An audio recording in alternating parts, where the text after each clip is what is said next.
Shalom, sudah dikasih Tuhan. Salam dari kami dari downtown Sacramento, California. Hari ini kita akan belajar firman Tuhan dari Injil Matius pasal yang ke-19, ayat yang ke-10, 11, dan ayat yang ke-12. Demikianlah bunyinya. Matius pasal 19 ayat yang ke-10. Murid-murid itu berkata kepadanya, "Jika demikian halnya hubungan suami dan istri, lebih baik jangan kawin."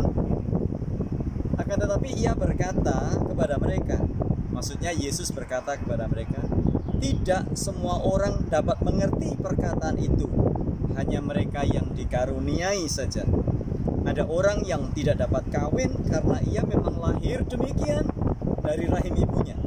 Dan ada orang yang dijadikan demikian oleh orang lain, dan ada orang yang membuat dirinya demikian karena kemauannya sendiri oleh karena kerajaan sorga.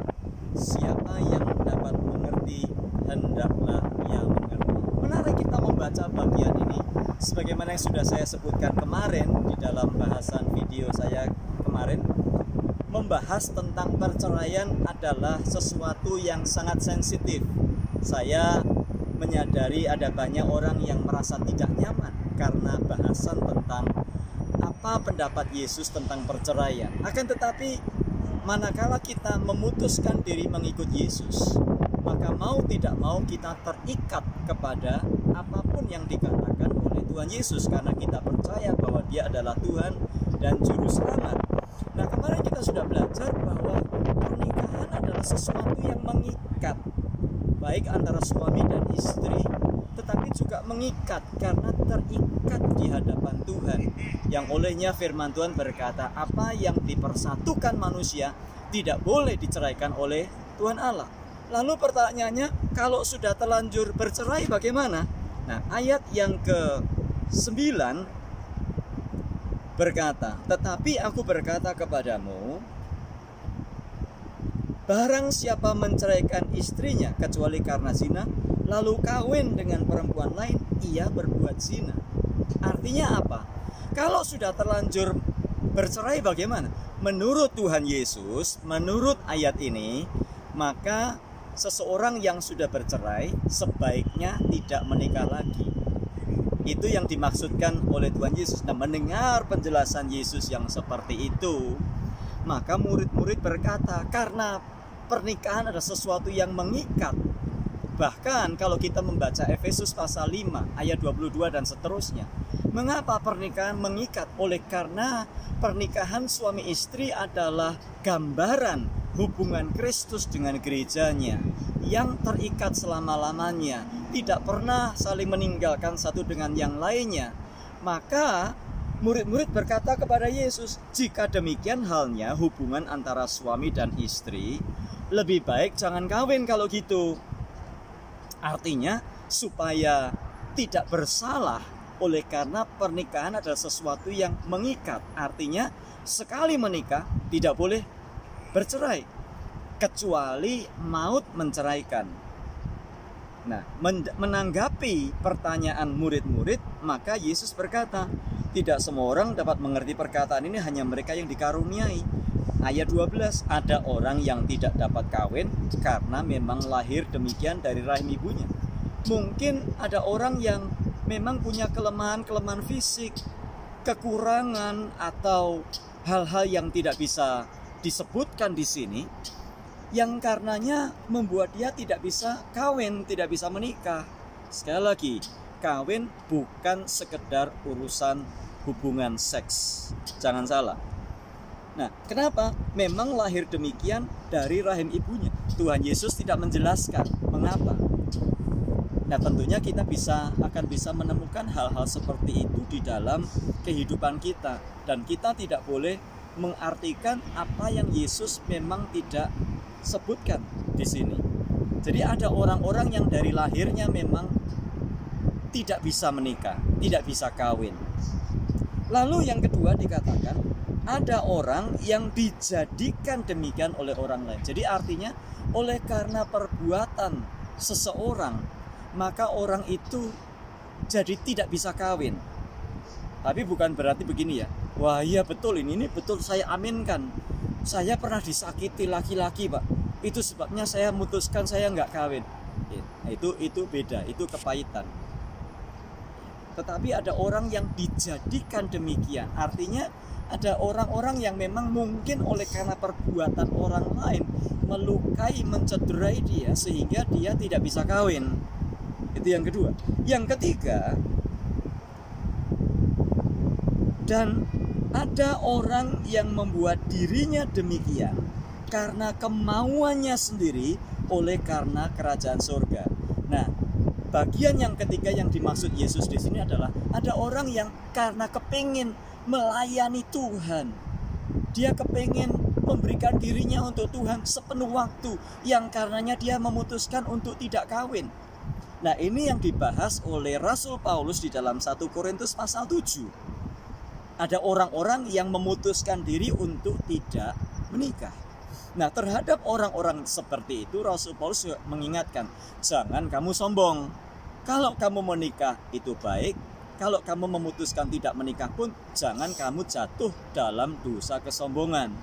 Sebab kalau Anda atau saya memutuskan tidak menikah, lalu kita jatuh dalam dosa kesombongan, pada hakikatnya kita sedang melakukan kesalahan yang sama. Jadi saya harap penjelasan Tuhan Yesus ini jelas ya. Jadi kalau menikah, menurut Tuhan Yesus, sekali lagi, saya tidak sedang menyindir, tidak sedang menyinggung seseorang. Menurut Tuhan Yesus Matius 19, kalau menikah tidak boleh cerai. Kenapa kok Musa memberi surat cerai? Ya karena kamu kekerasan, karena kebebalan hatimu. Akhirnya Musa memberikan surat cerai. Itu sebabnya Yesus berkata, seseorang tidak boleh bercerai kecuali dia mendapati pasangannya berzina. Walau demikian, itu bukan berarti, oh ya pasangan saya berzina, udah saya cerai saja. Nah, ayat ini seringkali dimanfaatkan orang yang sudah kebelet cerai, yang sudah kepingin cerai, sehingga apa saja dilakukan. Ingat, baca konteksnya, pelajari baik-baik apa yang dimaksud Tuhan Yesus. Bukan berarti kita boleh sembarangan. Ingat, pernikahan adalah sesuatu yang dirancang oleh Tuhan Allah. Sifatnya mengikat antara suami dan istri karena melambangkan hubungan antara Kristus dan gerejanya. Itu sebabnya di dalam Efesus pasal 5 ayat 22 dikatakan, hai istri, tunduklah kepada suamimu sama seperti jemaat tunduk kepada Kristus yang adalah kepala gereja. Hai suami, kasihlah istrimu sama seperti Kristus mengasihi jemaatnya. Karena pernikahan adalah mengikat hubungan antara Kristus dan gereja. Lalu bagaimana penerapan bagi kita? Bagi yang belum menikah, hati-hati. Jangan ambil keputusan terlalu cepat. Jangan asal karena cantik, asal karena ganteng. Ajaran Tuhan Yesus, ajaran Alkitab berbeda dengan ajaran kepercayaan yang lain. Orang agama lain kawin cerai. Tetapi menurut Tuhan Yesus, sekali menikah hanya maut yang bisa menceraikan. Kenapa? Karena Tuhan yang merancang pernikahan. Karenanya sebelum menikah, coba berdoa dulu. Yang kedua, pertimbangkan, konsultasi. Dan setelah kita menikah, pada waktu kita menikah, ingat, kita berjanji hanya maut yang dapat menceraikan. Itu sebabnya suami istri yang baru menikah atau yang sudah menikah harus bertumbuh sama-sama. Biasanya orang konseling kalau mau nikah. Kalau sudah nikah, masa bodoh, sebodoh teing, tidak bertumbuh. Nah, pada waktu kita sedang tidak bertumbuh, suami istri atau salah satu tidak bertumbuh, itulah awal bencana dalam rumah tangga. Suami dan istri harus bertumbuh sama-sama. Baca Alkitab, belajar, dimuridkan bersama-sama, bertumbuh bersama-sama, sehingga kita akan dihindarkan dari hal-hal atau keputusan mencari jalan pintas dengan cara bercerai. Nah, kemudian kalau sudah terlanjur bercerai bagaimana? Tuhan Yesus mengajar, siapa yang mengambil perempuan yang lain, dia berzina. Jadi menurut Tuhan Yesus tidak boleh kawin lagi. Tapi kalau sudah terlanjur bagaimana? Ya kalau sudah terlanjur apa boleh buat? Ya, minta ampun sama Tuhan, mulai dengan hidup yang baru. Ya, Nah, kemudian Alkitab, itu sebabnya Alkitab ajarkan kepada kita. Itu sebabnya kalau memang Anda itu terpanggil tidak kawin, ya sudah, tidak usah kawin.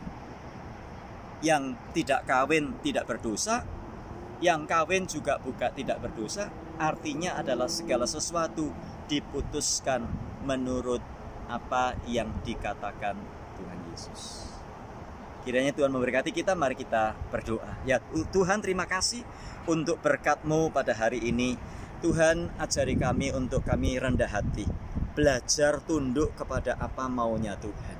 Tuhan, seringkali kami ini gampang dan cepat tersinggung karena kami sudah terlanjur mengambil keputusan. Tapi Tuhan, tolong kami, jadikan kami ini bukan sekedar beragama Kristen.